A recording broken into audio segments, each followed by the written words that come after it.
I heard this saying, the cheapest hair transplant is the most expensive hair transplant you can buy this last weekend, and I thought, wow, that is profoundly accurate. And it's very different from, let's say, everything, if you have a bad rhinoplasty, it can be very expensive to do a revision rhinoplasty and have a long course of recovery, but it's very unique in the world of hair. Because if you do the wrong thing for the patient, you can have devastating ramifications down the line. For example, today I saw a gentleman, 30 years old. He has diffuse unpatterned alopecia, DUPA, and he should never get a transplant because those grafts won't survive for more than 5 years. And I told him, do not get a second consultation because someone's going to probably sell him surgery, because nowadays doctors don't see patients. It's just a salesman that wants to make a margin on it. Those hairs are miniaturized. They won't survive. He'll have scars in the back of his head because I hate to say FUE is not scarless. And if you put it in front of his head, those grafts will be dead, and the ones that survive will not survive symmetrically. It'll look weird. And he will have progressive loss across his scalp, and it'll look crazy. Another story I've told before is a colleague of mine who referred a patient to me, decided to go overseas. You probably know which country I'm talking about. And he will probably he looks not good, but what I saw is that they harvested in a very advanced crown down to about here. They harvested grafts right to the edge.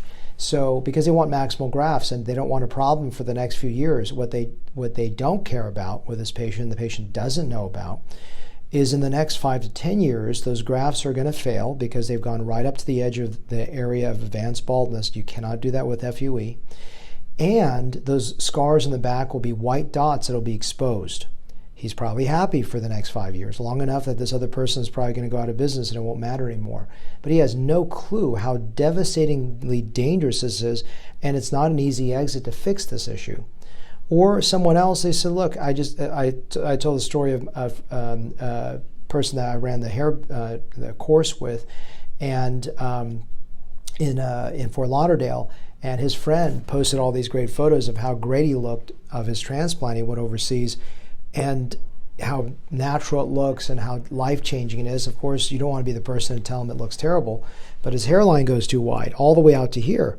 No hairline goes that far. You look at my hairline, it ends at the lateral canthus. He doesn't know he has a horrible result. He doesn't know this is god-awfully fake, but he got it cheap. He got it dirt cheap.